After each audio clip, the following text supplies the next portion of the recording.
With a major selection of the looks your kiddos love starting at just $4 in the Walmart app, a new school year means a stylish new them. Who knew? Find skater skirts and Crocs that say, I'm casual but cool. Sparkly sneakers that say, it's my classroom, you're just learning in it. And preppy polos that say, I'm the teacher's pet, even if they're mommy's menace at home. Find their favorite styles starting at just $4 in the app. The Walmart you thought you knew is now new.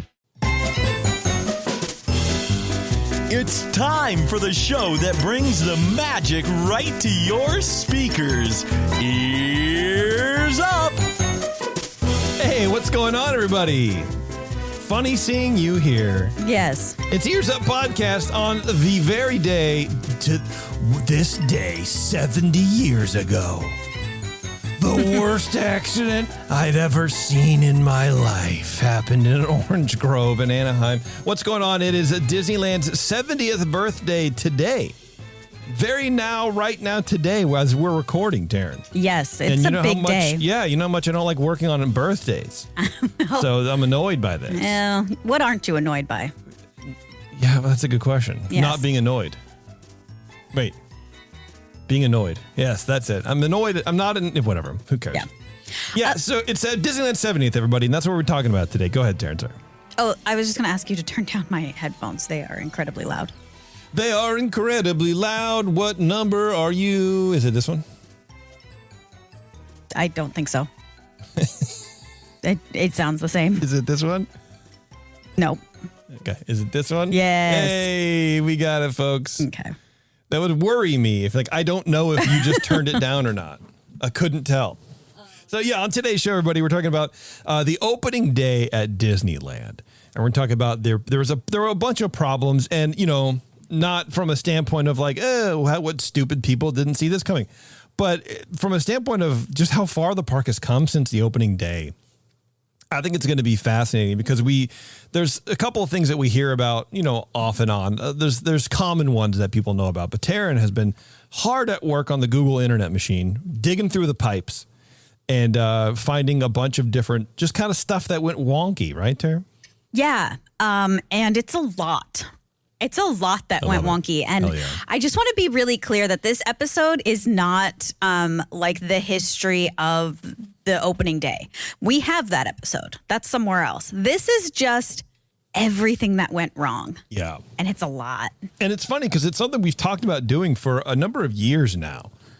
And then it just happened to be Disney's 70th this year. We're like, well, that's perfect. This is great. And then what we didn't do is plan accordingly with Erik. So Erik hauled his happy caboose down to Disneyland today, right now. Him and Dan from the Supreme Resort are hanging out in downtown Disneyland tonight. Which to me is absolutely insane. It's bonkers. You couldn't pay me.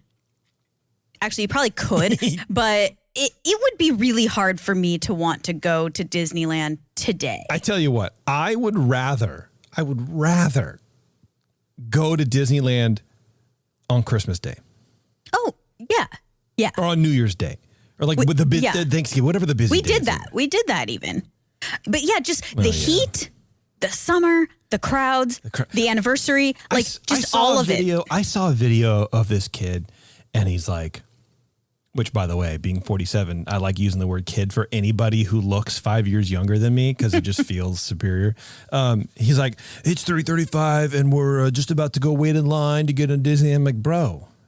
3:35 a.m. Yes, a.m. It was like dark, you know, and like that first half a second you see the video and you're like, okay, this is going to be like, we're walking by Disneyland or whatever. So I see it and I'm like, okay, it's like a weird, I don't know, behind the scene. I don't know what it is, but he's like, we're going to go wait in line. I'm like, dude, youth is wasted on the young or energy is wasted on the youth or some phrase, turn to phrase like that. Yeah. But hopefully he got his footage because I don't know, man, without the internet, if he wasn't like an internet person, he would not be doing that. Like nobody's interested in doing it other than to get pats on the back sometimes.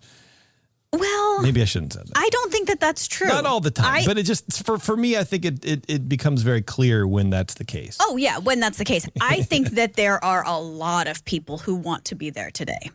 I am just not one of them. I have some news stories about what's going on there too today, and there's one where it's like people were crying. I'm like, that's a lot, dude. People are intense about stuff, like it's people have passions, and that's okay. And it's totally fine. It's great. I just I think that's that. I don't know that my passions would let me attend the parks because it'd be so busy. Like my passion personally for me is not being around people. Right. And I love that. So that's my passion. I don't know if I could overlook that enough to go to the park and celebrate the day. Yeah. I mean, you're even to the point where like you will make a decision based on your anticipated traffic. Absolutely. Oh my God, of course. Because I'm not my time is too precious to be sitting in traffic. What else do you have to do? I can do a lot of stuff. Mainly take a nap. Okay. I don't know. It seems pretty cool to me. Put laundry away. I don't know. I kind of thrive. I like the mundane stuff. I don't know. I enjoy it. But just not traffic mundane. That's not mundane to me. That's stressful. That's a job. That's my brain. See, here's the thing about me, Taren. I'm so alpha. Okay. I'm such a high value male that my brain is on constantly. So when I'm sitting in traffic, it's like I'm planning for war. Okay. I'm a general up on the hill drinking Sancerre and directing the battle down below. I got my tent. I'm sat in my general's whites, and I'm just surveying the battlefield, trying to picture out and determine where the enemy is going to come from. All angles. Oh, does that guy have his turn soon on? Yeah, but am I in his blind spot? I don't know. It's overwhelming for me. Well, I think you should let me drive once in a while. No, I don't want to. I want to live as long as possible, please. I am a better driver than you. All right. Well, anyway, if you guys are planning on going to the parks, at any point, Disneyland, Disney World, or anywhere else, hit up our friends at Concierge. They are official travel partner to go to concierge.com. Speaking of Erik being in the parks, Erik is a member of the Concierge team, and we have several, hanging out all the time, but they will take you places you've never known that you want to go. And they will do it in style. They will help you arrive in style. They'll help you take away all the stress and strain and nonsense, all the stuff you don't want to be doing when you plan a trip to one of the parks. You know what I mean? All the navigating the rides and what am I going to do? What's new? All that kind of stuff. You don't have to worry about it. And sure, some people like looking that stuff up, and that's great. You can definitely do that. If you're one of those people, but you still like supporting a small family-run business, and you can buy your tickets from Concierge. You don't have to take advantage of the amenities that they offer, all the stuff they offer for free, but you don't have to do that. You don't have to be in touch with anybody and be like, hey, Jimmy, hey, Marie, I need to, you don't have to do any of that stuff, but you can if you want to. So check them out, concierge.com. We booked them last time we went. That's the only one that'll go this time. I'm not going to the point where I'm not even going to take advantage of that Costco deal that's going on because it doesn't come with all the other stuff that I deserve in my life, like pampering. You know what I mean? Yes. I don't need it. I would rather, you need a concierge. I need a concierge. I need someone on demand 24/7 to take care of my needs. That is true, actually. Yeah. So there you go. Concierge.com, everybody. Erik, I think he's about to call in. Okay. By the way, while we're waiting for that, temperature check in the studio, 81.7 degrees, folks. Not bad. It's been way worse. But no. I mean, 1 degree, 1.5 degrees, not way worse. No. It was like 83 and 84 one time, wasn't it? Yeah. Yeah. But that's like 1 degree, 2 degrees. I feel actually fine in here. I feel good. You're next to the window. I have a good spot. Yeah. I have 3-4 lights on me. This big monitor blocking the window. I'm roasted, man. I'm about to put on a muscle shirt. Oh. Anthony. It's Anthony. Go away, Anthony. Wrong person. God, I should have just put him on. Anthony, because he wants to talk Destiny. He sent me because he works for Bungie, and he sent me a text message today. He's like, "How's the new content?" And Erik, there he is. Hang on a second. Erik. Well, hello there. How you doing, brother? Oh, I'm doing great. I'm walking through DCA right now. Heading over to Disneyland. How's it going over there in Disneyland, man? What's the vibe? It's the 70th birthday today. What's happening? The 70th anniversary has been fantastic. My magic band is vibrating right now to tell me that it's been great. Okay. That's what it's supposed to do. All right. Yeah, I'm heading over to Disneyland itself to meet up with some folks and catch the end of Paint the Night. We got to hang out with Walt for a little bit this morning. Wow. Okay. Yeah. We were talking about that at the beginning of the show. We're going to talk about it at the end of the show also. Or actually, it was pre-show. How is the Walt? So we're talking about the Walt animatronic in Hall of Presidents or whatever. How is that? Because the online discourse has been very heated, mostly in the negative. It has been. And you know what? It was really well done. The show was well done. The animatronic, I mean, we were in like the back row. Dan and I were in the back, but from up close, some people said, yeah, it does look like the pictures, which isn't amazing. But you know what? It's a very lifelike animatronic. He walks around. No, he doesn't walk right. He takes a step. Yeah, he's very emotive. Yeah. Sorry, I'm walking away from what appears to be a more world of color. Okay, all right. There we go. He's very expressive. Yes, extremely expressive. Like the facial expressions were fantastic. His arm gestures, his movements, very fluid, very human.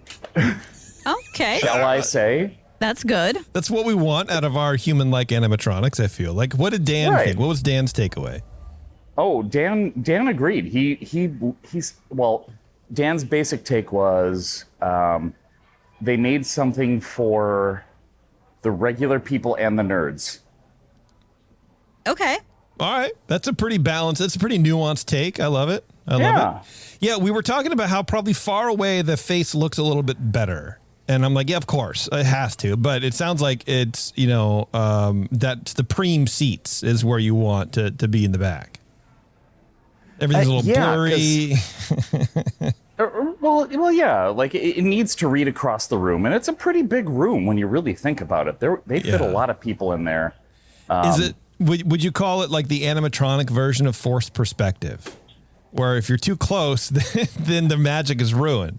But if you're farther away, perhaps. Okay. Well, yeah, because some people, we had some people that were in like the fourth row, and they were less impressed. Okay. Interesting. From the back, I was like, it looked good. Yeah, go again, but sit center stage front row. Yeah. Right. Look right up his nose, man. I want to see. I'll try that tomorrow. All right, I want your take on that too. What kind of special stuff are the parks doing for their own birthday? Not much is the answer. All right. Excellent. Yeah. Excellent. Yeah, I mean, so from what we've heard from some insiders, they're going to really push 75. Oh, okay. In a few years, because they've got a lot of new stuff that's going to be open there. They've got the Matterhorn down. They've got Star Tours down. There's all this stuff that's not like peak right now. Okay. Interesting. Yeah, that is. It's funny that, you go, oh, they're really going to push 75 instead of 70. And then, ultimately two things happen in my brain. One, what is the difference between 70 and 75? Just 5 years. Like it's not really like a special birthday. Every year the park is open is special for them, I guess. But also it makes sense because Disneyland Forward is progressing at that point. There's definitely more stuff to show off and showcase. So, yeah, that probably makes a little more sense. Well, as soon as he said it, I was like, oh, yeah, 75. That makes far more sense than 70. Maybe we should have held off on this show. Yeah, all right. Well, that's it, folks. That's the show tonight. We're going to be done early thanks to Taren's brain. Yeah. All right. Okay. Good talking to you. No. So is there anything going on? Like any special goodies or special, I don't know, celebrations? Is the fireworks going to be weird tonight? Like what's... is it a big key party? It's Paint the Night is back. Fireworks are regular. Nothing's that special, like different. It's stuff that we were used to see, but it's a lot of stuff that's back. Okay, well, that's good, right? Paint the Night's been away for a bit. Yeah, and that's a good show. It's fantastic. I'm heading over that way to catch the end of that. And they've got some decorations up around the castle. They've got decorations everywhere. It's in the Esplanade, all the 70s stuff. There's plenty of merch available. But ultimately, like, it's not it's not a huge celebration. I remember the diamond being bigger at 50, and I'm sure you guys might remember the 50th, because I've heard the 50th was really great. But yeah, right now they're doing some stuff, and I'm sure I need to sit down and like take notes on all the stuff that's going on. Like they have stickers in Toy Story Mania. Like stickers. Disneyland 70th giant stickers. Okay. As if Andy went to the 70th and bought Oh, a so bunch of it's- stickers and put them in the right. It's the cutest thing ever. I that's love cute. that. So it's part of the awesome. decoration. It's Yeah. not like Right. you don't get a sticker. It's just part of the decoration. Right. That's sick, Yeah, dude. it's I love I it. like It's that. behind Mr. Potato Head, and I got to take some pictures tomorrow. You got to Yes. do it. Yeah. It was so fun. That's awesome. All right. Well, there's little stuff like that. So it sounds like they're showing out a little bit. Yeah. It's been nice. They had this virtual queue for Walt. It went really well, really smooth. They've been showing off the previews for the last few days, but then like today was just boom, boom, boom, normal virtual queue. Like, hey, every once in a while it pauses for a little bit. We might have to skip a show, have to fine tune something. Okay. But we got in, we were group 122, and we got in at like 11 o'clock. Jeez. It was Sounds fine. Dude, sounds great. How are They're churning people. how are the crowds? The crowds aren't bad. Everybody's hanging out on Main Street, Okay. just kind of cuz. I mean, they've got all the 70th like stuff going on. There's a cavalcade. There's Walt, but really the crowds weren't bad once we got further in. Yeah. At least this morning. It's apparently gotten bigger tonight. Sure. But I've been over in DCA for a little bit because I was in Disneyland all day yesterday and most of the day today. So I'm like, I'm gonna go on Guardians. Like, let's do some other stuff. But yeah, the crowds over here in DCA were low enough that I talked to one guy at a food cart who said, "It's real boring today. Everybody's at Disneyland." Oh man. See, And okay. they were. Yeah, well, maybe that's your move. That maybe you had a Right. good move, man, where you just like, you know what? Let's go hang out here because everyone's going to want to be a part of the magic over there. Right. And that's true. And everybody's getting the merch and everybody's having a good time. There's nothing wrong about that. It's just, Yeah. I think Dan put it best where he's like, the crowd here at Disneyland is half people who are super Disney fans who really want to be here, and half people who are like, wait, what's going on today? Well, there you go. Well, apparently it sounds like nothing. Yeah. Not much. I mean, Yeah, you know, not the too only, much. So far, the only thing I've heard is that there's a sticker in DCA. Right. But yeah, I mean, okay, so the free stuff, you sent me that text last night. Yeah. We got buttons and we got commemorative park maps. Okay. So you got stuff, and that's what I was afraid of, is that like Disneyland wasn't going to do anything, because I feel like that was like a big thing for the 65th or something like that, where like people were expecting something and there just wasn't anything. Well, I don't know. A pin and a map yeah. is not doing much. It's something, Taren. but it's something, It's I free, suppose. okay? But that's where It is we're at something. right They now. had a lot of them. I have one for DCA and one for Disneyland. There you go. Get them framed. It was brother. something. Yeah, I'm like, exactly. oh, wait, that's what they were talking about. Okay. All right. Well, it That's sounds like the things free are. thing. Sounds like things are going good. I kind of was afraid or was hoping, I can't tell which, that it was just going to be a nightmare for you. Just like tons of people and crowds. And so, you know, you'd have more like interesting yeah. things to say. But like, it sounds like it's just the normal day at Disneyland, but you got a couple free stuffs.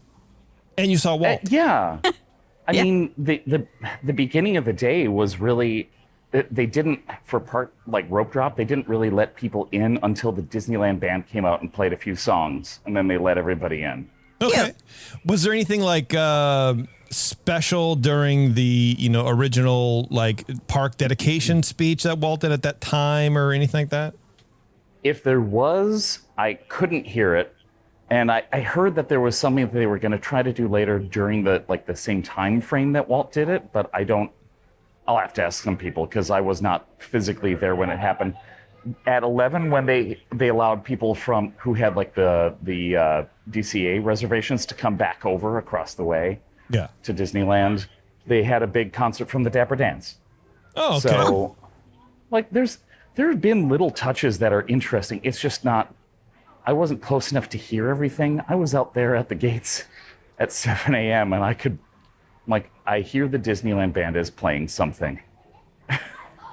Someone is saying something. I don't know what else is going on. But that's about it. Okay. How early did you get in line? 6:30. 6:30.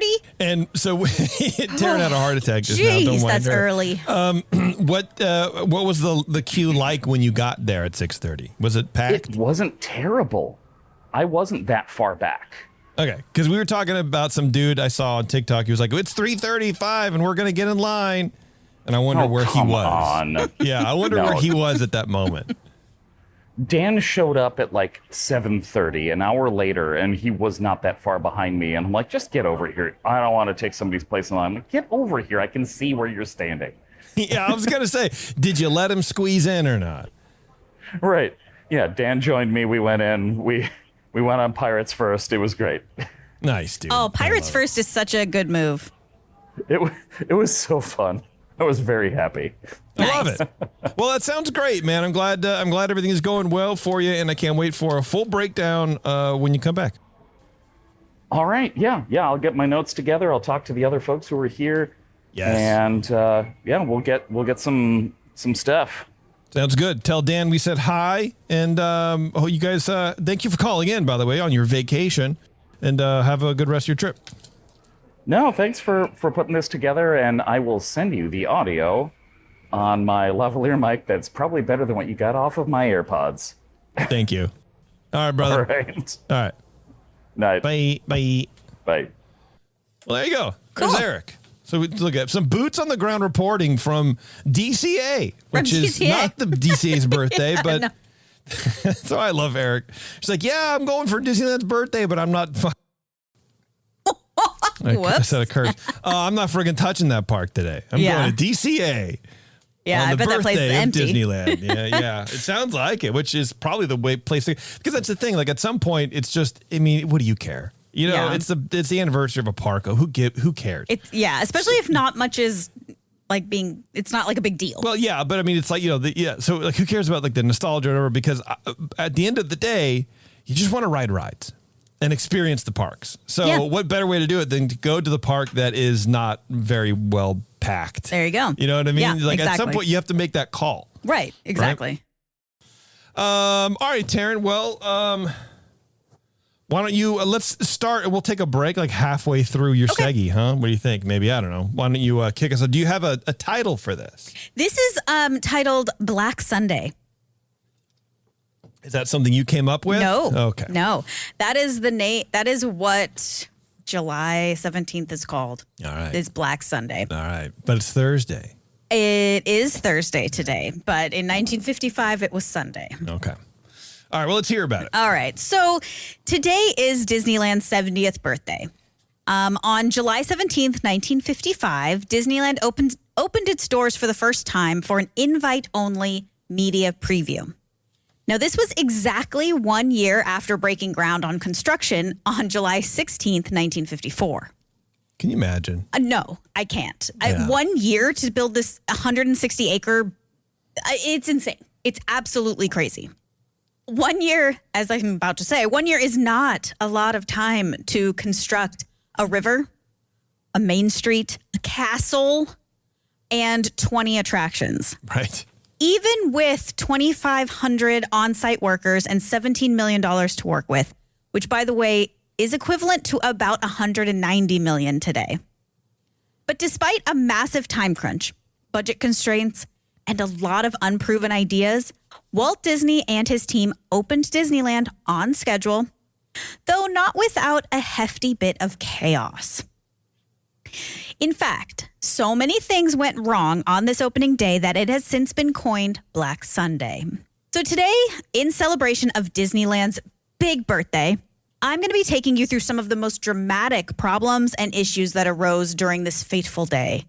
And rather than looking at this through the lens of negativity, it's all negative, right? Because we're talking about problems, so it's going to be negative. Sure, man. Yeah, but rather than looking at it like that, I actually think it's fascinating to think about how all of these things went wrong, but they still overcame all of that. Yeah. And still became the happiest place on earth, which once you hear some of this stuff, like, I don't know how they came back from some of this stuff. Yeah. And I think that's why it's always interesting to talk about what, especially with Disneyland, the things that are wrong or went wrong or whatever, because you then you sort of forget about it. You know what I mean? And I think it's more of a testament to let's just say Walt's vision in making a park for families. And he definitely found a niche, right? He found a need and he filled it. And despite all of the problems that you're about to hear, that would have sunk probably most projects like this. Yeah. His endured, rather, or both. Probably not because of one thing or another, but a big conglomeration of several, things, the brand, money, the drive, the people, like all of this kind of stuff. But you take one of those things out and I think the whole thing could just fall apart. Yeah. So it is pretty fascinating. It's like the perfect game of Jenga. Yeah.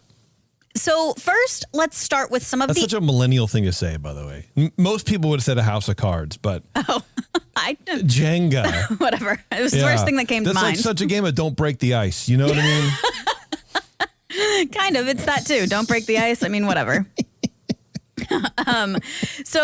First we're going to start with some of the issues that they had around infrastructure. Okay. Now, just a few short weeks before Disneyland was scheduled to have its grand opening, while construction was in full force, union plumbers went on a strike. They were demanding better wages and working conditions. No, Walt doesn't like union strikes. Well, they weren't his plumbers, right? It's just in general. Yeah, man.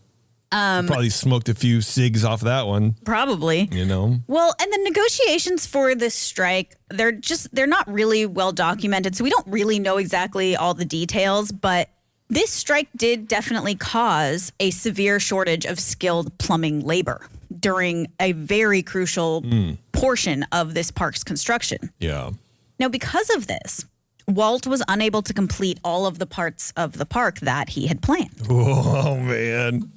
He was given a choice to either install drinking fountains or bathrooms, but there was not enough labor to do both in his time frame. Yeah, well, easy choice. Right. Drinking fountains. So he rightfully prioritized restrooms, and as a result, many drinking fountains were non-functional on opening day. Jeez. Now, to make matters worse, opening day was an extremely hot day in Anaheim. The temperatures reached over 100 degrees. Oh, man. Yeah, and when guests couldn't get a free drink of water from a fountain, they began to accuse Disney of deliberately withholding water to increase soft drink sales.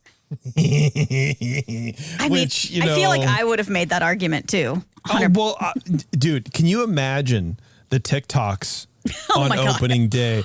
Like, this place would have been destroyed. Dude, it's like, what's up, Chad? Okay, here we are. Direct proof that Disneyland is trying to make us thirsty. Yeah. So we buy more Coca-Cola products. What is that? This is proof. Look, it's not working. And it's just like, there is a reason. And I think this is a lesson too, right? And even for today's conspiracy-addled minds. Okay. There's always a reason something happens. It's not necessarily nefarious. Right. So not necessarily. Take a second and think about it. Right. Well, and then process however you wish.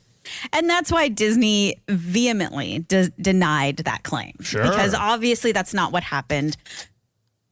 There were a lot of things at play and a lot of reasons why that just wasn't the right. It didn't happen. It just couldn't happen. Yeah, right. And it was like out of his hands. Like he had to make a choice. So. Yeah, why didn't he just go on Craigslist and hire someone? Yeah, Craigslist doesn't exist yet. Oh. Yeah. Damn, dude. So the rush to finish the park in time was noticeable in many areas throughout the facility. When the doors opened to guests, there was still some wet paint throughout the park, as well as unfinished sidewalks.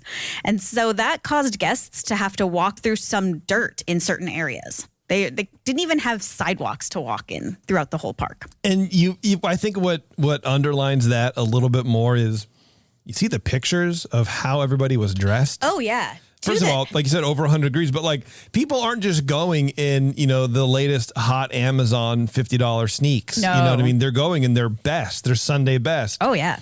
Dresses, you can walk through dirt. Suits. Yeah, dude. Oh, yeah. God. Walking through dirt in high heels. Absolutely. Even more notably, the landscaping was incomplete. And in what I think is a pretty genius move, Disney actually had fake labels made with fake Latin botanical names, which he had placed in front of weeds throughout the park to make it look like the weeded areas were intentional. Hell yeah, dude. I thought that was awesome. Yeah. Like, hey, we're not going to get this done. Just go put a sign out. Another part of the park that was completed only hours before the doors opened was the asphalt. Now, some of the asphalt, like on Main Street, was poured only several hours before opening day, which meant that it was not given enough time to cure. I wonder why they did it then. You know what I mean? Was there rebar? And you don't know this, but like, was there rebar already set up so that it's not like they could just leave it out and go, oh, okay, even though the asphalt's not going to cure in time, it's still going to be soft. We can't have this rebar exposed, or I don't know how it was done back then, but it seems like a weird choice if you weren't forced to do it.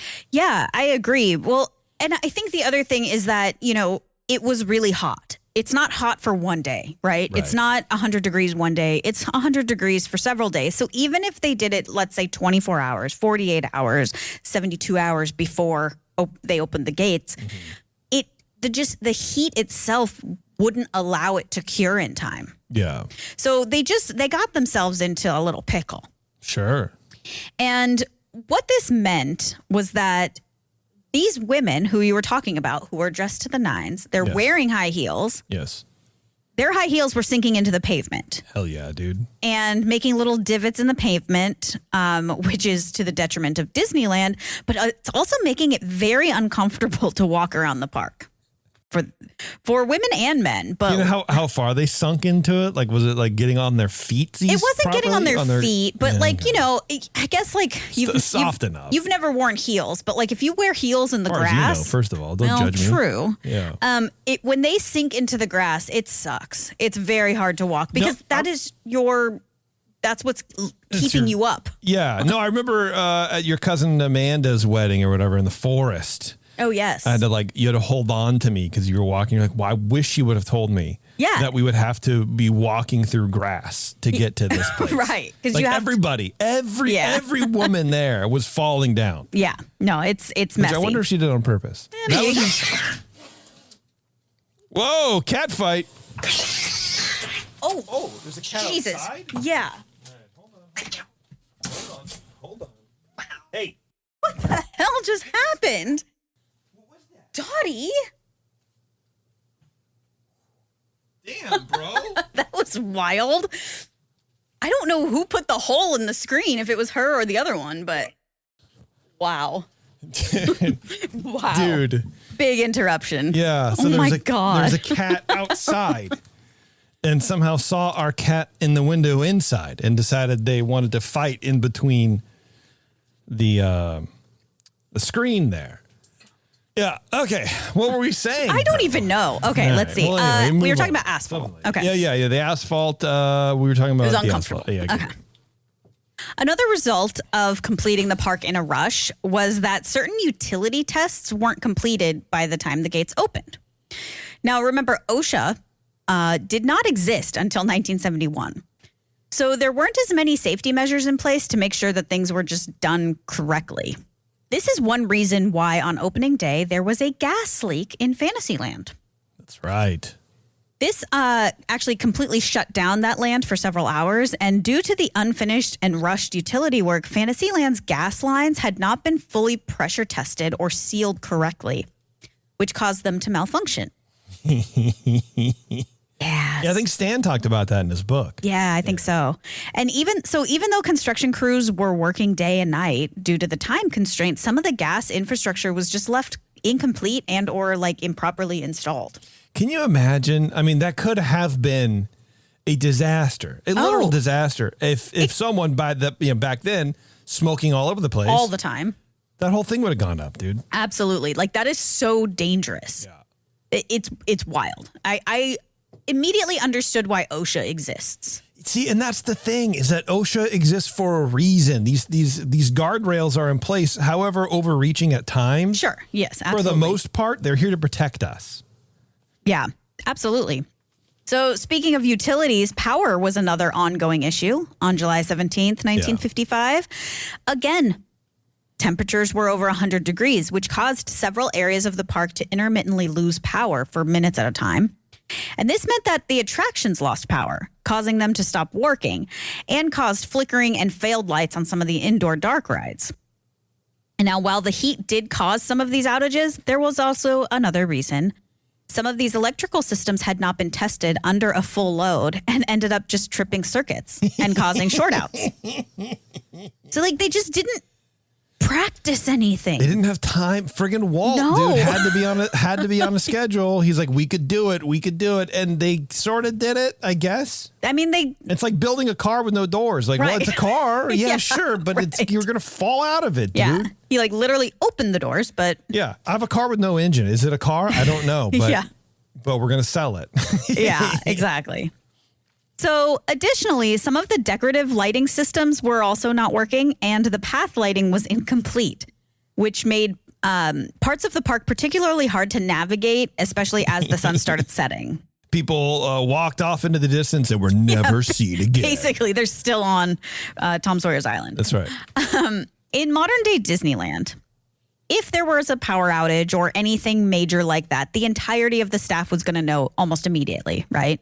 They're going to be communicated to by phone or text or walkie-talkie, but either way, everyone's going to know. Sure. But much like the other utilities that day, the telecommunications on opening day were also incomplete. The telephones were not working properly as their internal phone system wasn't fully operational. Now, this meant that cast members were unable to easily call for assistance or coordinate staff. They instead were forced to physically run messages in person across the park. Oh, God. In 100-degree temperatures? Yes. Ugh. Now, this... No, thank you, it's Walter. terrible. Yeah. Now, this also meant that park security and first aid also had no reliable way to communicate in real time. Oh, man. That's not good. Now, on this day, guests who had gotten lost or injured experienced delayed responses from staff, of course. In fact, lost children were a serious issue on opening day due to the lack of signage and trained security. Why didn't they just look at the app? Right. And then I don't understand. Yeah, man, boomers are so weird, dude. Just look at the app. You have to just look at it. There were no cell phones in 1955. Yeah, but there were apps, right? No apps. No apps. So the Lost Children's Center was actually overwhelmed with some kids missing from their parents for hours. Oh, can you imagine? Ruins your whole day. Dude. Just ruins your whole day. Dude. Well, and remember that time that Alice lost sight of us in Old Navy and wouldn't stop talking about it for a week? She still talks about it. Can you imagine being her age and being lost at Disneyland forever? No, I don't think we could ever go back. No, she would come home, she would dig a hole in the backyard, and she would live there forever like a mole or some kind of garden snake. Be horrible. And so also, while not as serious as missing children, of course, this was an invite-only event with a lot of VIP guests. And with this lack of telecommunication, there was a lot of miscommunication. And some of the VIPs were misdirected or never really escorted properly, adding just to this public confusion. Oh, well, we can't have that. No, we can't have the VIPs. The special people, the important ones, not getting to where they are told they're good and they got to go. Of course. How dare us. Now, I do want to take a minute and talk about the idea of this event, it being invite only. Now, you'd think when you're only inviting roughly 15 to 20,000 people to this event, who, by the way, are friends and family and famous people, like that's the crowd, right? You have probably planned everything accordingly, right? And it should theoretically go off without a hitch. Mm-hmm. Yeah. Now, unfortunately, the tickets that were given out for this event were surprisingly easy to copy. And this led to a lot of counterfeit tickets. I love this. And while they expected no more than 20,000 attendees, the actual number of people who came to Disneyland was closer to 35,000. Nearly half of the attendees that came through the gates came through with counterfeit tickets. I wonder if they still have some of these counterfeit tickets. I'd love to see one. Like I know, tried to right? Google image search and I couldn't find any, but I would love to see one. You know what? That's a thing in archive. I wonder if I remember correctly, you can email archives and ask them questions. I wonder if that's a question that you can ask them. That'd be fun. I would love to see that. Just, I don't know why, just to know that it'd be funnier to know that they held on to it. Like this is going to be something that we need to worry about someday, or this is going to be an important part of our history. Yeah, I think it's amazing. Well, this quote unquote too many people problem, it's a really big one. Well, I'm sorry, you're probably going to mention this, so go ahead. And if you don't, then I'll throw this thing at you. Okay. Well, first of all, traffic. Now, due to this influx of people, traffic backed up for 7 miles on the Santa Ana freeway. And now today, this doesn't seem like a big deal. It's 7 mile backup? Right. This probably happens like every single day and all times of the day. So it's not that big of a deal. But this was really odd and very heavy traffic and a heavy wait to get off the freeway during this time. Once you finally escaped the freeway and made it to the parking lot, you were not home free. The parking lot was not made big enough. And this was actually part of the reason that the traffic backed up onto the freeway. So to make matters worse, the parking lot wasn't finished, so there were no marked parking spaces. And there were no parking attendants, making this a sort of free-for-all parking thing. And I love that. It just led to chaos. It's like going to the county fair, but with nobody directing traffic and like pointing and telling you where to park. Right. If you eventually found a parking spot and you made it through the gates on this day, you were probably thirsty. Now, especially since it's devastatingly hot and there wasn't a lot of shade yet in this park. Now, don't forget you can't count on drinking fountains. But luckily, there were restaurants and food stands, so you're fine. Some, however, were not expecting that many people on opening day, thus ran out of food and drinks within hours. Oh, man. Others were incomplete and ill-prepared, causing long lines and waits. And so restaurants could have been a good option, like a sit-down restaurant. Like that, okay, so you can't go get a hot dog. They ran out, but you can go to a restaurant, right? But they didn't have air conditioning. And because of that and because of the weather, they became virtually unusable on this day. Ugh. This sounds miserable. It sounds absolutely miserable. I would never go back to this place. Absolutely not. And it just keeps getting worse. Okay. Now, another issue with having too many people, way more than you expected, was that the few bathrooms that they did have prepared were not ready for that amount of people. And by midday, they experienced sewage problems due to system overload. And then, on another stinky note, there just weren't enough trash cans. They could not accommodate this many people with the amount of trash cans they had. So their trash cans remained overflowing with litter throughout most of the day.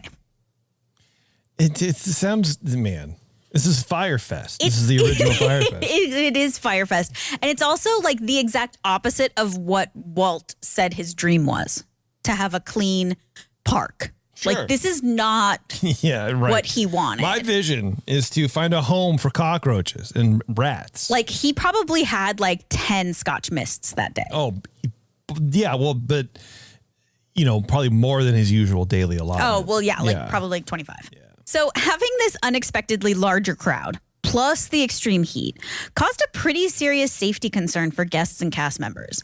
Now, imagine. It's over 100 degrees. There's not a lot of shade. There's no drinking fountains. And there's only non-air conditioned indoor spaces. Heat exhaustion was a serious risk. Let me just say, I would bet dollars to donuts that man was in his air conditioned apartment, just ripping cig after cig. Oh, probably. Pacing around, but relatively cool because I guarantee you do not let Walter Elias Disney's air conditioning go out. No, You do he not wasn't allow struggling that day. Absolutely not. No. No, the fans and the misters at Disneyland had not been installed yet, and many people suffered from dehydration and heat-related illnesses. Sure. Well, and most of the clothes that day were wool anyways, too, right? Like, God, dude. Not to mention first aid couldn't even get a hold of people to help them. I mean, these people's days were ruined. This is actually a piece of good news. There was also a huge fire risk from these heat. That is good news. No, I'm getting to it. Oh, okay. From the heat and the crowds. This was a real concern, especially since emergency protocols were untested. And so some of the fire doors and the systems were actually not even fully installed. Now, luckily, this is the one thing that did not become an issue. There was not a fire at Disneyland, thankfully, because their fire doors weren't even completely installed. This is the same thing. Like, well, I wore a seatbelt all my life. Or I haven't worn a seatbelt all my life. I'm still alive. Well, we drank from the hose as kids. We're fine. Yeah, but that's not the same as... It's the same thing. It's not the same thing. Do we need fire doors? Because we do need fire doors. Because there wasn't a fire. Yep. But we still need them. The 35... Overreach. Government overreach. No. I'm on the side of no OSHA now, bro. Okay. Let's move on. Yeah. Now, at this point, you've got to be asking yourself, like, with all that could potentially and, like, did go wrong, why didn't Walt simply postpone the opening? Like, why not just wait another month? Why not just climb up the top of the Matterhorn and swan dive off at that point? Well, Matterhorn didn't exist yet. Yeah, well, space, whatever existed, whatever high point existed. Okay, Castle. Well, sure. Okay, that's what I meant. Oh, okay, gotcha. No, Matterhorn, what are you, friggin' Disney podcaster? Oh, yeah, I am. I'm a Disney historian. Okay, great. Well, Walt, he was a very popular guy at the time. He was on TV a lot. He had his own shows, one of which was about the construction of Disneyland. He had weekly updates on how the park was coming along. And due to that fact, and the fact that he was like transparent about the whole thing, but he also has a little bit of an ego. I think we can all accept that about him. You have to. If you're on TV or in any sort of public eye, you have an ego. Walt did. Of course.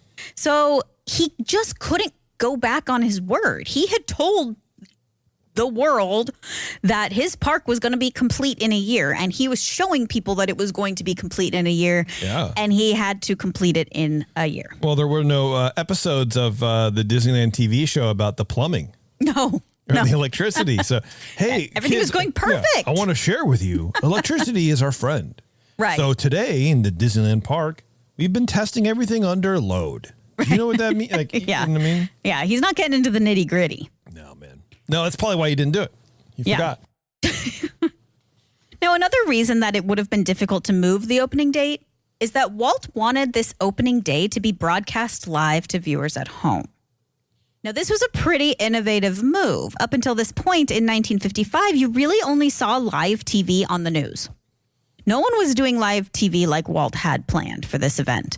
So, on ABC at 4:30 p.m. Pacific, Art Linkletter, Bob Cummings, and Ronald Reagan hosted Disneyland's grand opening live television special. Yeah, 2 out of 3, man. Because of the nationwide anticipation of the opening of Disneyland, this special had a huge, massive audience. Somewhere between 70 and 90 million people watched this live. God. Now that, just to put it in perspective, was about 54% of the U.S. population at the time. That's a lot of people. That's a lot of people. Now, this was the largest live production ever attempted, utilizing 24 cameras and a staff of hundreds. Now, if you read about this on the Disney website, they curiously say, and I quote, "It went off with relatively few miscues." Now, this is a suspect statement, since from everything that I read, the broadcast was basically a huge mess. The video and audio transmission kept cutting out. The cameras were constantly out of focus. And there were a lot of awkward moments. If you've ever watched this, you can go on YouTube and look it up. Yeah. It's terrible quality. Yes. And it's awkward as hell. It's very amateurish and very weird, but also charming in a weird way. Yeah. Maybe because it's just Disneyland, right? But sure. if it was like a Walmart opening, it'd be weird. It might be different. Yeah. So some of these awkward moments, Walt was introducing Tomorrowland and his mic didn't have a signal and they were live. So he just sort of like stood there awkwardly while they fixed it. There was another moment when Art Linkletter lost his microphone. I guess he just set it down somewhere. Heavy drinking. Yeah. Ronald Reagan also went off script because he simply just forgot his lines and started ad-libbing. Yeah, that sounds about right. But I wonder who you blamed for it. Yeah. But one of the most awkward moments was when Bob Cummings was caught kissing a dancer on camera. Yay! Consensually or? Well, okay. Some sources say that Cummings was known to sneak off between segments for celebratory drinks. Yay! And that by this Bob Cummings. And that by this point in the day, he was visibly intoxicated. Yeah, man. What is it about Disneyland and Bob's? I know. Ugh. And during a cutaway or transition of one of the cameras, a cameraman caught Cummings backstage grabbing and kissing a dancer, only to quickly regain composure once he saw the camera. Oh, my Lord. Was he married at the time or, You know, I meant to look that up and I don't know, but what a mess. I mean, he was a known TV personality and he was known for being very flirtatious. So it probably wasn't super surprising. Flirtatious in the 50s is grabbing and kissing someone. Yeah, is SA now. Like, yeah, that's bad. It's like not good. Yeah, no. So it's not as cool. See, this is what I'm trying to I'm trying to figure out of context, right? Because I can't ever know. Yeah. But, on the one hand, hey, man, use your celebrity. You're making out with chicks. Oh, my God. You're doing. But, that's why. Is it consensual? That's awesome.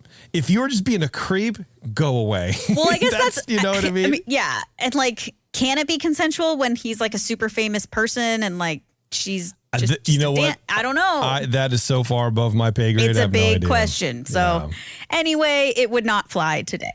So even though the 90-minute live special ran long and did miss some key attractions at the park, like the Matterhorn. Yeah.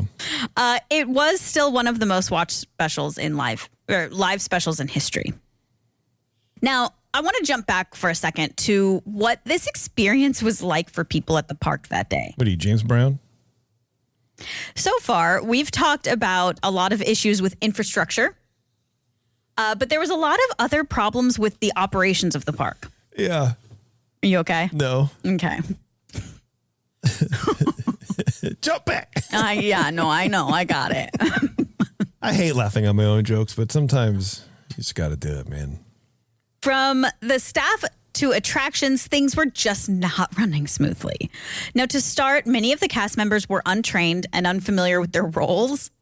They were only hired a few days before opening. Well, also, sorry to cut you off, not to mention, the rides didn't even exist.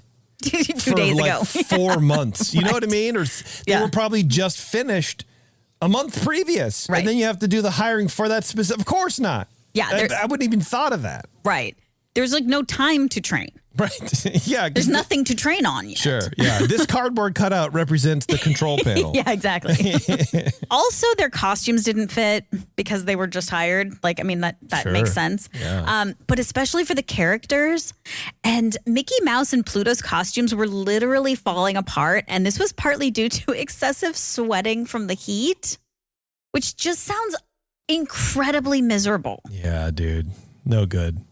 There was also the problem that has since been fixed. I mean, a lot of these have been fixed since then. But yes. Right. They didn't make the character integrity a priority. Meaning that if you maybe saw Mickey Mouse on Main Street and then walked 20 feet to Tomorrowland, you might see another Mickey Mouse. Oh, they didn't space it out or figure out. They didn't. Yeah. And this really confused the poor kids. And ultimately this became one of Disneyland's operational rules that only one type of character can be visible in the park at a time, which is a good rule to have.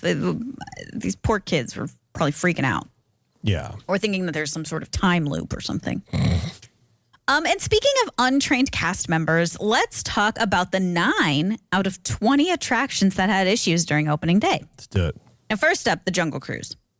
The original skippers on the Jungle Cruise weren't trained well enough and had trouble narrating while simultaneously piloting the boat, which led to a few boat collisions.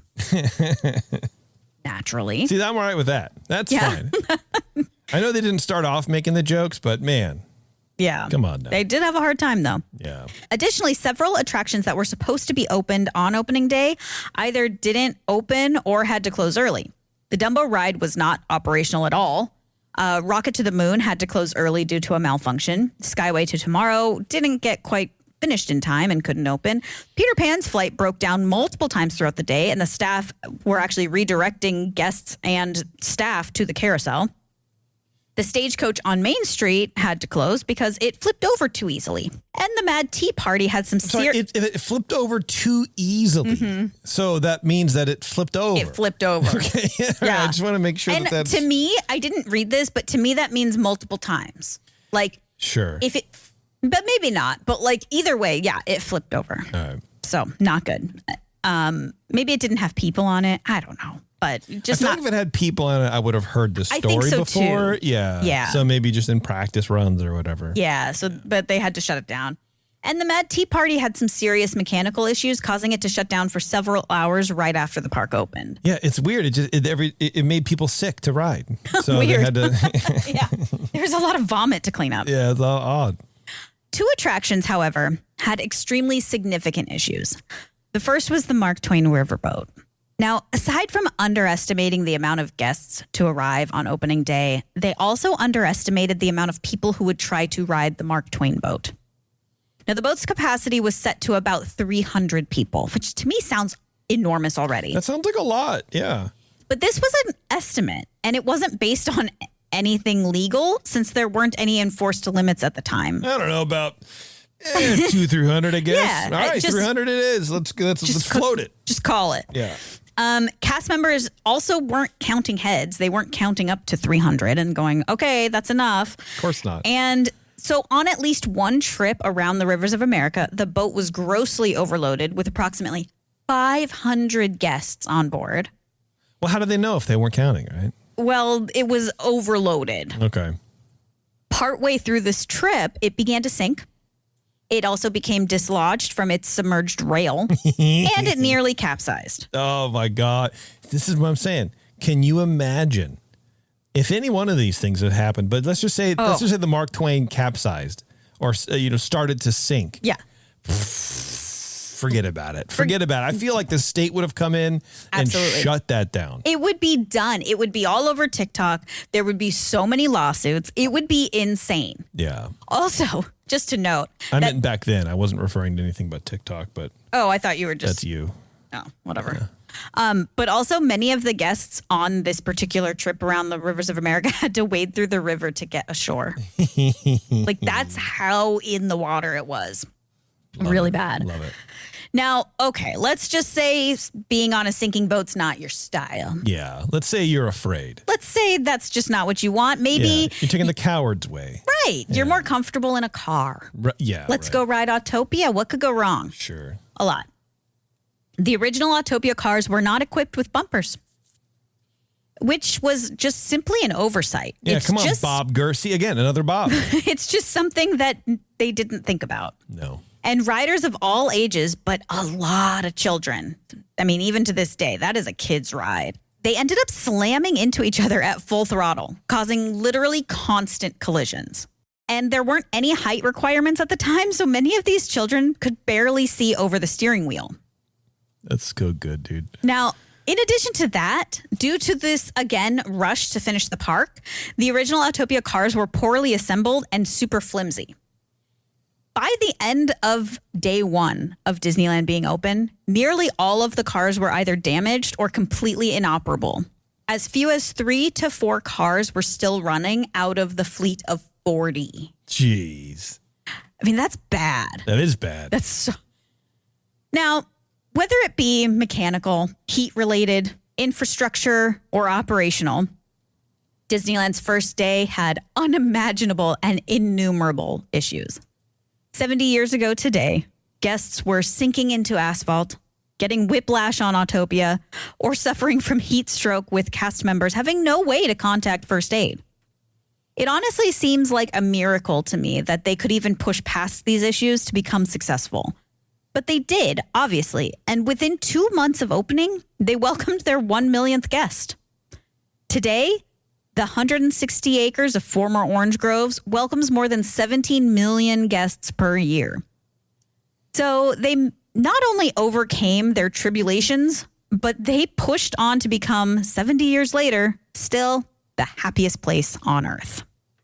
Very good, Taren. Thank you. Wow. I would have not wanted to be there that day. No, well, and I wonder what the vibe was the next day. Yeah. You know, with the cast members and Walt and, you know, what the conversations were and how late that man was up trying to figure everything out. And just the how you overcome the first day. To me, that would be a fascinating examination. I mean, I don't know that any of that literature exists, but like it would be very interesting to figure that out, because that's the stuff. How do you overcome those mountains? I don't know. I feel like that was the night that he got lung cancer. Probably, dude. Like he probably smoked 18 packs that night. Ripping darts, you know, like he's got to cope with it. Insane. Yeah. It's like everything that could go wrong went wrong. Basically. Like I can't even think of the castle almost exploded. like the boat almost turned over. Yeah, you know what I mean? It's just so People bad. almost sunk into the swamps of sadness. Yeah. That's crazy. All right, everybody, hang on real quick. We're going to come back. There's a little bit of Disney news to talk about. I found some cool articles to talk about for the 70th, and then we'll split. So hang on. It's Ears Up. We'll be right back. Hey, it's Paris. You know, I love sparkly things, right? Like stars. Duh. And thanks to Hilton and AutoCamp, I just slept under them. Picture me, serving looks by the fire outside my luxurious Airstream, making s'mores with the kids, while a national park is our backdrop. The great outdoors meets Hilton hospitality. That's hot. Explore all the new ways to stay at Hilton.com. Hilton for the stay.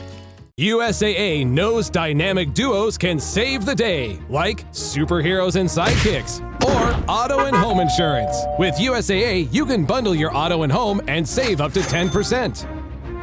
Visit USAA.com/bundle. Bundle savings are off total premium, not available in all states or in all situations. To qualify, auto policy must be active prior to property policy issue, subject to change. Restrictions apply. Membership eligibility and product restrictions apply and are subject to change. USAA means United Services Automobile Association and its affiliates, San Antonio, Texas.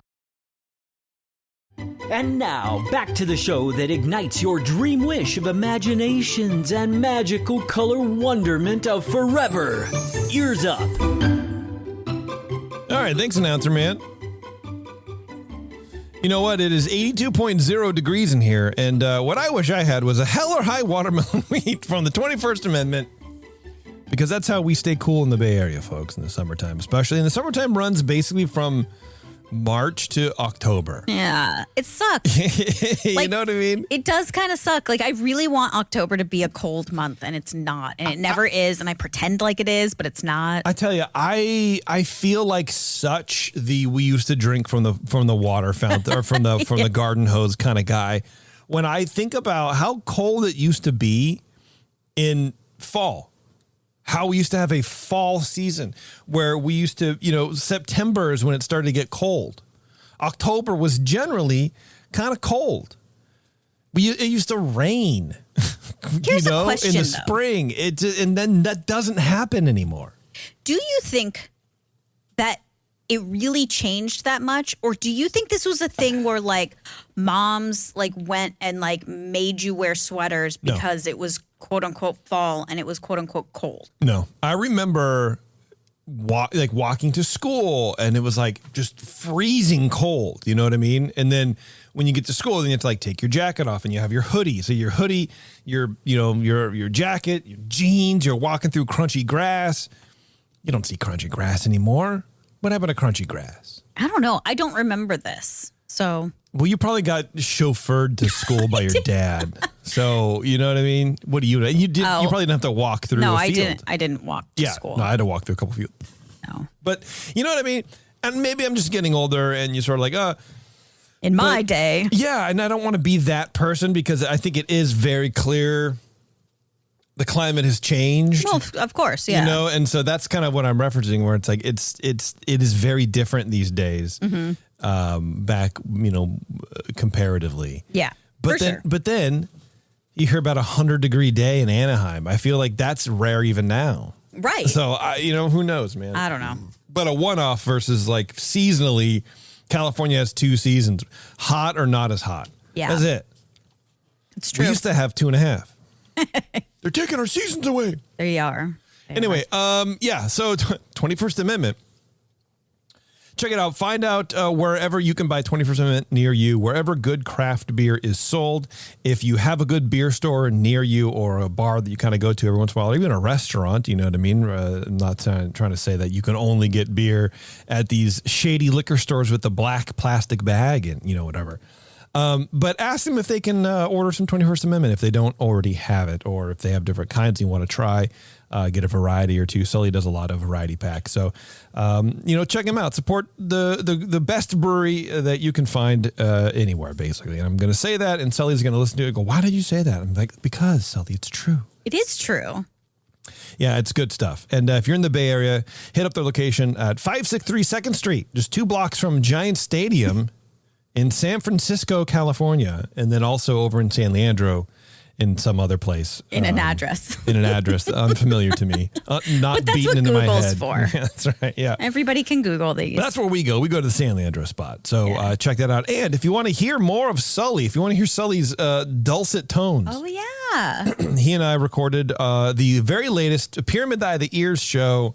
And that's on Patreon. So if you're not a Patreon supporter and you want to support content like this and also get bonus content that you don't hear on the normal feeds, this is totally original programming, original reporting, original researching by yours truly, and then other people who do stuff on the shows. But specifically for the Pyramid Eye of the Ears, Sully and I did one just the other week. I think it's a couple weeks old. So check that out. It was a lot of fun. It was great to have him on and, stuff like that. What was the topic of that one? The topic was Aerojet, the company Aerojet, and their ties to Disney and also the occult in Los Angeles in the 1950s. Oh, okay. Yeah. Very loosely. I mean, you're talking loose connections all over the place. You know what I mean? Yeah. But that's the fun, that's man. That's the fun of it. That's the fun of researching. So exactly. Check that stuff out. Okay, let's do some Disney news. March in the past, present, and future with all the news that's fit to cover. It's the EarzUp Disney News. All right. Like I said, this is all going to be very 70th heavy. Okay. Which is fine. Well, it is the 70th birthday today. Right? So and it so makes there's sense. a lot of stuff to talk about. So this is one of the things I was talking about, I think pre-show or maybe before, maybe at the beginning of the show, I forget. The title of this is Disneyland's new attraction has guests crying tears of joy, cheering. Sorry, but I don't want to be mean, but Then I would suggest not saying anything. It's Disneyland's 70th birthday today, and the company is marking the occasion with an unprecedented move. On Thursday, what may be the only new attraction for years debuted. What may be the only new attraction for years. Okay. From now, yeah, okay. I doubt that. I guess. Well, yeah. Maybe. Well, I mean, here's the thing. It's a weird thing to say. Maybe. I think it's a weird turn of phrase. It's a weird thing to put in, but also this person is probably not wrong, but maybe is the caveat. I don't know. Maybe right. not. They're saying it as a statement, but it's really not. It's an animatronic version of Walt Disney himself in a show called Walt Disney, A Magical Life, which launched July 17th at the Main Street Opera House. As of now, it's the only show playing in this space, but eventually it will run in rotation with the original 1964 Great Moments with Mr. Lincoln. Okay. The movie is a compilation of archival footage of Disney and is largely narrated by the man himself. The audio clips are from interviews he gave before his death in 1966, talking about his early days in animation, his first business going broke, losing the rights to Oswald the Lucky Rabbit, and ultimately sketching Mickey Mouse and Steamboat Willie, which set him on the path to create Snow White and the Seven Dwarfs. And then, of course, Walt Disney standing there. The audio animatronic figure is ambitious, the most technologically advanced the park has ever debuted. Disney is leaning on the desk in his early 1960s Walt Disney Studios office. He eventually stands and then goes back into a lean. Okay. His hands make unmistakably Disney-ish movements. I don't know what that means. His actual voice comes from the stage, and his facial movements are convincingly eerie and lifelike. Eerie is a weird way to for an article to describe something. Because it is eerie that they even did this. I tend to agree. I think eerie was a weird choice because eerie is a negative. Yes, exactly. It sounds like the whole article is really positive, but maybe that's what they mean. I mean, maybe it is a little eerie. Yeah. So, I imagine this person is a seasoned journalist. I can't imagine that they're just like picking things willy-nilly. But well, and to be honest with you, I think that the Lincoln one is also very eerie. I don't actually like it. It scares me. No, I think it's freaks creepy. me out. In the audience, which included media and content creators, as well as many Disney staff members, I saw more than a few people wiping away tears. I mean, that's it. I'm trying to think. Like, I can be very emotional, especially at Disneyland. Things can really get to me. I don't think I would tear up watching that. I wouldn't. I know that I wouldn't, and maybe because again, I'm a high value man. Why are you laughing? Why does that make you laugh every time I say that? Nothing. You've told me you want me to open up more and bare my soul, and I do, and you laugh. I didn't mean to bare your soul on air. Maybe. Oh. No, I wouldn't. I wouldn't shed tears either because I've never met this person. I don't know. You know what I mean? I understand that it's a representation of the absolute best parts of this person. Mm-hmm. This person was not this way 24/7. Nobody is, right? That's not a knock on him. It's just that's what it is. So I don't know. It's like crying at a statue. I feel like it just seems a little odd, but I do know that Disney represents this weird point in our culture where it is responsible for so much of what we consume these days, what we see, how we feel about media, how we feel about theme parks, how we engage and interact with brands. It is such a founding fathers moment. Yeah. I guess I could concede okay, it might make people, emotional, but I don't know. It seems anyway. I guess I'm hoping that it's the story that he's telling that makes people emotional, not the idea that they're looking at a fake Walt. Because to me, there's just a disconnect there for me. Well, so here we go on to the article. This person says, but something struck me as slightly off. I loved almost everything, down to the man's signature gray suit and Smoke Tree Ranch tie. But Walt's face just didn't look like Walt. It would have been easier to squint and buy into the illusion if I hadn't just watched 15 minutes of archival footage of the actual person. But immediately after having such firm images of him planted into my brain, it was hard to overlook. Disney's face is narrow with a sharp chin.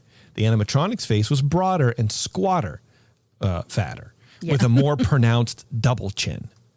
If you had shown me the face and no contextual details like his clothing or setting, I'm not sure Walt Disney would have been my first guess. Yeah. That's why I wanted to be here on opening day, seeing the show with the general public for the first time. This audience doesn't compromise, blah, blah, blah, blah. Thursday, I didn't see tears, but I did hear cheers. A huge chorus of them erupting after the final curtain closed. The animatronic I saw Thursday looked more like Disney than it did on Monday.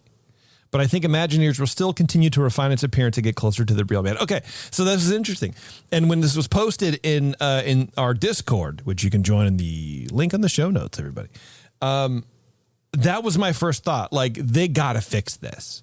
They have to adjust it. There's still time to adjust the lighting or whatever. Because I was mentioning that our friend who works at the parks saw it without show lighting. And just movements, no sound, no lights, or not no lights, but house lights. And he said it looked pretty good. So it sounds like a lot of it comes down to the lighting, how it's lit. But then, like we just heard from Erik, that's not necessarily the case because people he went with were sat in the fourth row and said that does not look good. Yeah. So it's hard to say. I guess you see what you want to see, man. Well, if you've seen the video, and by the time you listen to this, I'm sure you have, it's like what the article said. The face is too wide. It's too wide. He has a thin face. Yeah. He has a small, thin face. Also, he is not shown smiling a lot often. He's a he seems like a pretty serious guy. He has a friendly face, but he's not smiling really big.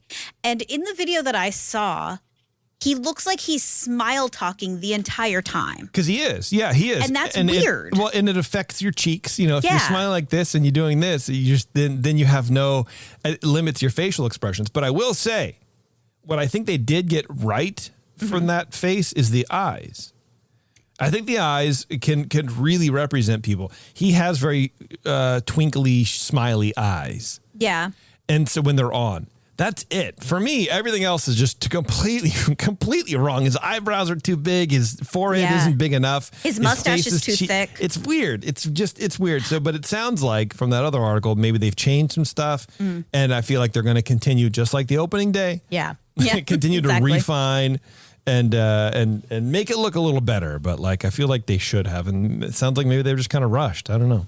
I also feel sort of like they made the decision to make an older Walt, like when he was just older. And I kind of feel like the image that everyone has in our brains of Walt is like younger, is like 1955 Walt. And I think there's a big difference between those two Walts. And I think that's part of the problem too. I think they just made him a little too old. And it's possible. For like what's in everyone's brain. Yeah. Well, let's talk a little bit more about what people can expect from going to the Disneyland 70th. So we talked about the animatronic, and apparently there's changes at A Small World as well. It's A Small World, excuse me. Oh, really? Inside the Main Street Cinema, guests can watch a new film called The Last Verse. This short film is about the Sherman Brothers, a songwriting duo who often collaborated with Walt Disney and their song, It's a Small World. The duo also wrote popular songs like The Tiki Room. I'm not going to say all the tikis because I don't want to do it. And then Mary Poppins songs. I don't want to say that word either. Anyway, according to the Disney Parks blog, the film will unveil a new verse written by Richard M. Sherman for It's a Small World attraction in his final Disney contribution. And I think we've talked about this a little bit when it was first announced. Okay. Which is kind of neat. In honor of the Catchy Tunes 60th anniversary, Disneyland announced that it would add the third and final verse to the It's a Small World attraction beginning today, on Thursday. All right. So that's cool. So if you're going there, you can hear the brand new Sherman Brothers verse. Lovely. Yeah. The Main Street Opera House has 2 new gallery exhibits created in collaboration with the Walt Disney Film Museum. One exhibit, well, I was wondering when they were going to start, if they worked together. Yeah. You know, I mean, I know that would make sense. That the Family Museum pulled stuff.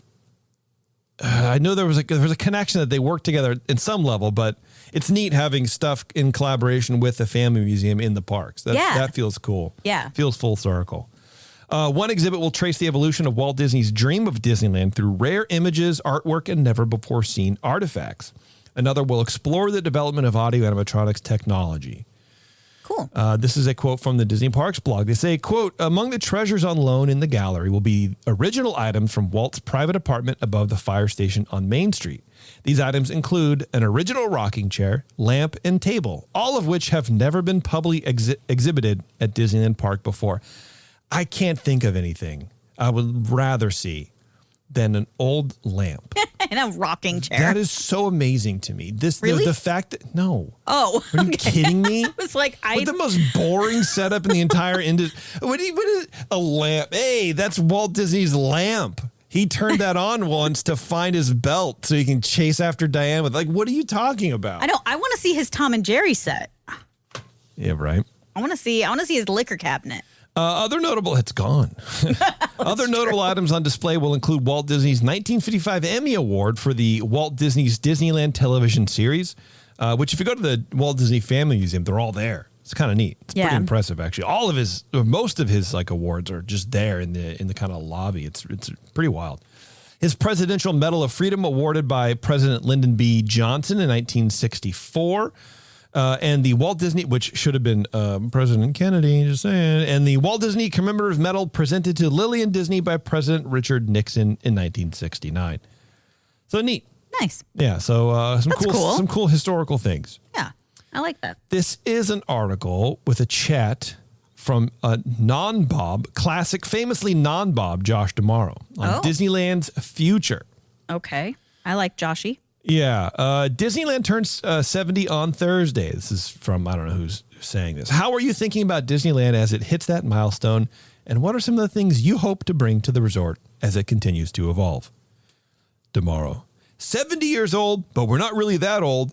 If you think about walking inside of Disneyland today, those connections that Walt probably experienced when he was in the park in 1955, those connections are still playing out today as you walk down Main Street. They are truly timeless. Josh, what does that mean? What are you talking about? Those are two sentences that mean nothing. Literally. It's connections to the past. What are you connections talking about? to other people, being around folks, enjoying your family, connection.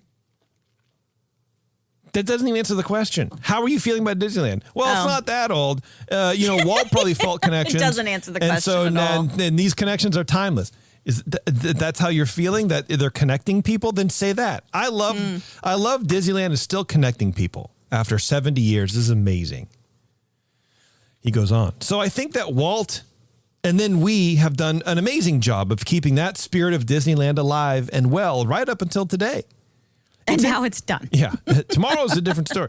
It's interesting, when Walt was pushing on the idea of Disneyland, he knew that great stories combined with, at the time for him, cutting edge technology, and then this idea of an immersive physical experience that would set the Walt Disney Company apart. And I think that's where we sit today. I don't think there's any other company in the world that is like the Walt Disney Company. Yeah, I know. What else is he supposed to say? What would you say? I wouldn't say that. the last line, because there's as where we sit today, I don't think there's any other company in the world that is like Universal theme parks. Of course not. There's no other podcast like EarzUp.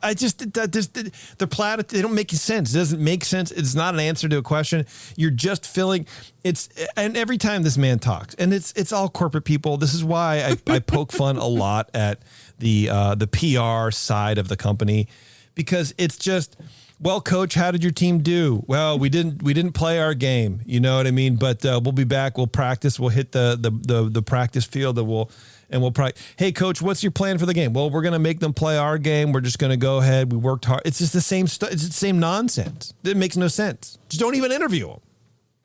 Yeah. I mean, you're never going to get any real answers from these people. I know, but I really want them, Taren. I really want them. But you're Walt kind of made a point. This is another question. Walt kind of made a point that Disneyland was never finished, right? It's always going to continue evolving and changing. One of the things that I know that you've done in your tenure is refreshing it, adding new things. Just in the last decade or so, you've added Avengers Campus, Pixar Pier, and some of the rides there. How do you think about how you've tried to leverage Disney's IP and certainly some of the more recent acquisition into Disneyland, taking this idea that it's never really done, it's always changing? Yes, I love the fact that Walt started Disneyland that way, and 70 years later, we're thinking about that in exactly the same way. It's a fine balance, Alex, between celebrating and respecting tradition and legacy and still pushing it forward. You still want to be able to celebrate the memories that you had as a child with your family as you walk down Main Street, but you want to know that there's something new all the time, every visit that you have at Disneyland. And we do both things at once. We're going to make sure, blah, blah, blah, blah, blah. You know what? That to me is a little bit more of a decent answer. Like, I get that. I respect that. I think I value that. And I mean, he's right. That has got to be one of the hardest jobs, is to greenlight just demolishing certain aspects of this park to then build something new. But then what do you keep that's new? I mean, you're never going to please everybody. No. And you're actually going to make people really mad no matter what you decide. Yeah. Like me. Exactly. Exactly like you. This is an article about, if you like theme parks, think Disneyland. Well, yeah. Yeah, it's basically the headline is the story. Yeah.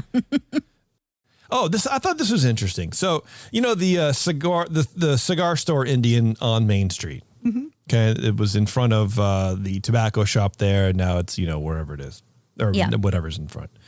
There's a plaque now by something called the New Century Historical Society. Okay. And I don't know. I'm curious on your thoughts about who this could be, who put this here potentially. What was it? The New Century Historical Society.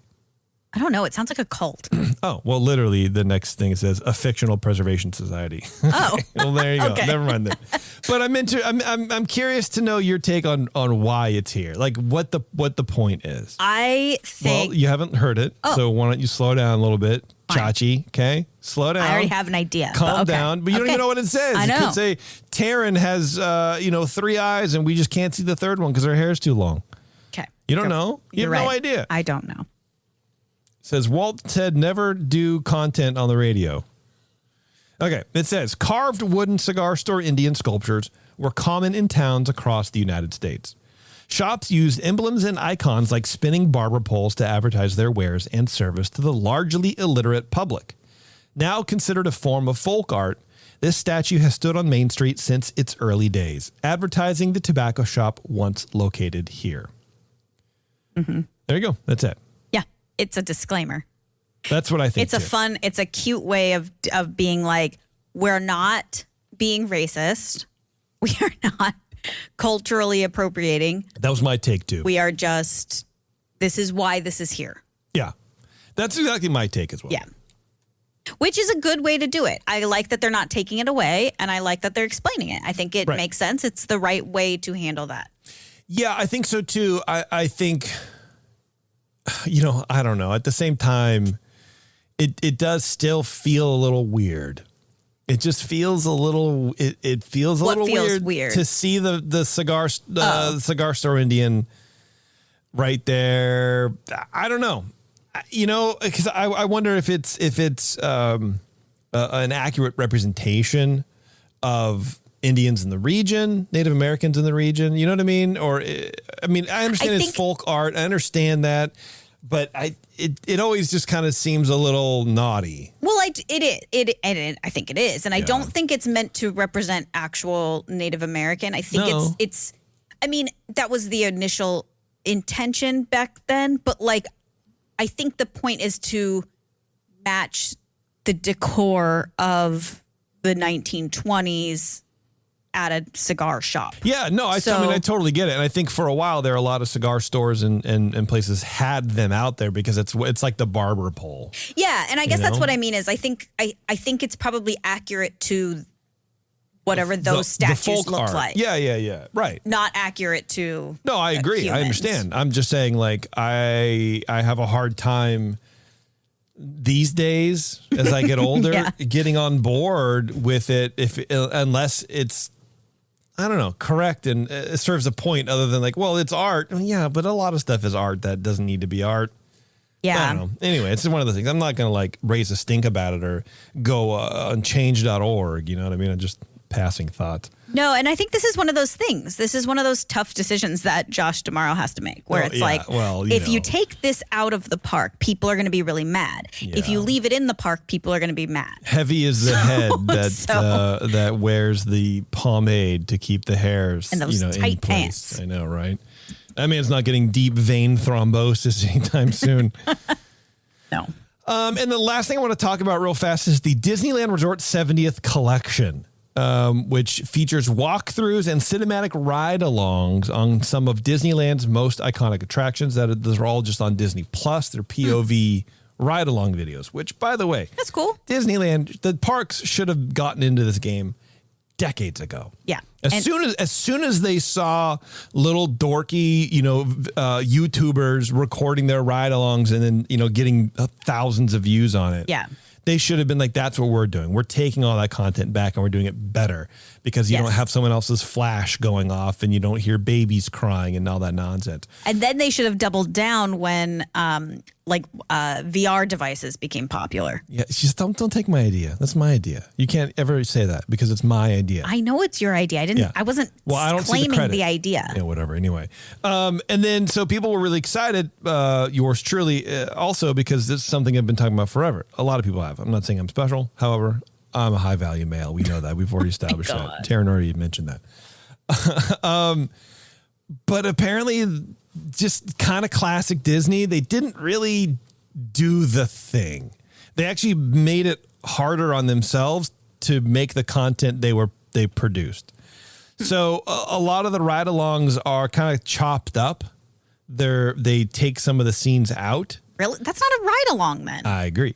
And then the audio is dubbed over, so it's not like audio from inside the ride, like recorded as you're going through the ride. It's like the soundtrack is playing. Okay. But as a result, apparently on some of them, the soundtrack is misplaced.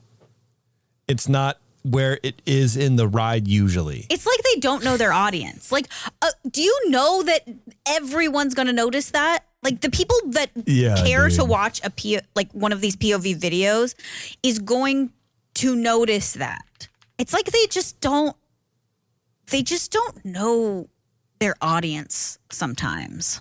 I think it's weird. I found it really odd also, and I don't know the point of it. I don't necessarily understand why. My only thought is like maybe they don't want it to be the exact ride to give you a reason to go to Disneyland, but like I think that's insane though. We already have that reason. Like, get over it. Well, but also there's companies who like do a really good job of it recording. It's not all just like YouTuber nonsense. But there's a lot of stuff that's really good about it. So you can go online and see these things, and they're updated all the time. We already have this content. So if you're going to do it, I think you need to do it a lot better than other people are doing it. For sure. It's kind of like if you can't do it, don't do it. Yeah. Which is sort of like, I don't know, my thing, I guess. I don't know. I'm looking on the Disneyland subreddit just to find someone was talking about this and specifically what rides were weird. And there is a ton of photos of how packed it was there.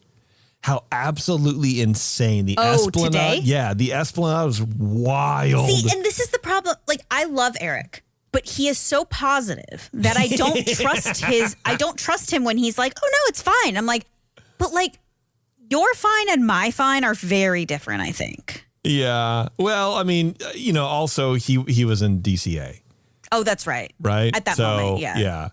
But there's so apparently Bob Iger was there. He did a little spiel in front. I would think everybody's there. Bob Gurr was doing a video, an interview somewhere. So that's pretty neat. That's a reason to go on a birthday. Right. Yeah. I mean, you can see an old guy, way off in the distance getting an interview. See Bob Gurr from afar. Well, fangirl. I wouldn't be able to go up to him. Well, no. I wonder what content they're going to be pushing out. I wonder what they were making. You know what I mean? These people were being filmed?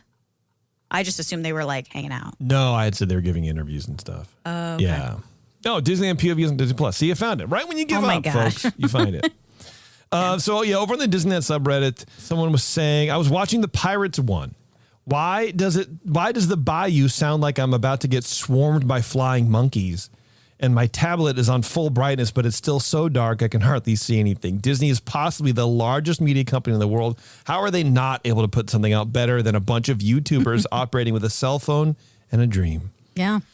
Yeah, I think because they don't care about this. That's pretty funny.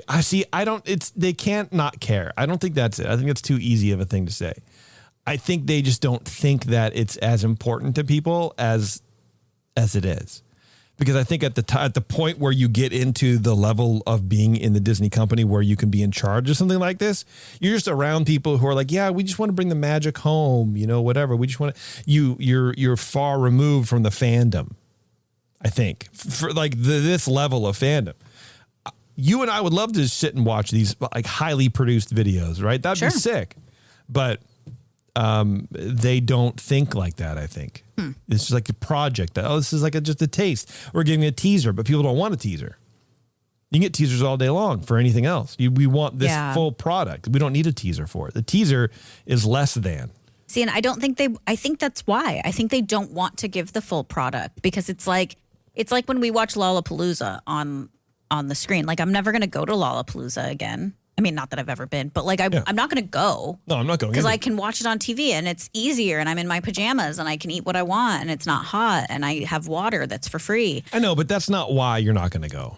You know what I mean? There's a myriad of reasons why you're not going to go ever. You know what I mean? Mainly because we don't know these people. Lollapalooza is great to watch on TV because it's a bunch of artists that we'd have no idea, and it's just fun to have on. Well, but that's not true. I mean, yes, but like I used to go to these festivals. Like that used to be a thing that I did a lot. that's what I'm saying is like, I think that could be a reason why they don't want to show the whole thing, because they don't want to give it all away for free. No, yeah. Well, now I understand that. That's what I said. I understand what you're saying, but I don't think that's the case because all these videos are already out there. Mm-hmm. So they need to do it better if they're going to do it at all. What's the point of doing it if they're just going to cut it up? Yeah. Yeah. All right, we're getting out of here, folks. Eric, if you're listening, I hope you had a good time, dude. You know what I mean? In DCA on the birthday of Disneyland. What do you think of that? I think that's great. Yeah. All right, everybody. Thank you very much for tuning in. If you want to hear more Disneyland content, go ahead and go to EarzUp-podcast.com and check us out over there. You can join us on the Patreon page, and you can support content across all the networks, or across the whole network, rather. We have a whole bunch of shows from Puny Pod to the Supreme Resort to you name it. We got it covered if it's part of the Disney universe. We also, if you're big into live action Disney movies, was it today? I just released episode 2 of the Buena Vista Boys.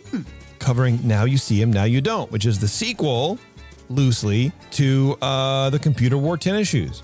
Oh, I didn't know that. Yeah, so it's a fun romp through through Medfield College once again, and Dean Higgins is more visibly drunk than ever. So check it out. It was a blast, and this one was really good. The next one in a couple weeks is covering Popeye. So definitely, if you're not following the Buena Vista Boys RSS feed, go ahead and add us wherever you do podcasts, and keep up to date on the things or whatever. All right, everybody, thank you very much for tuning in, and until next time, we'll see you at the parks.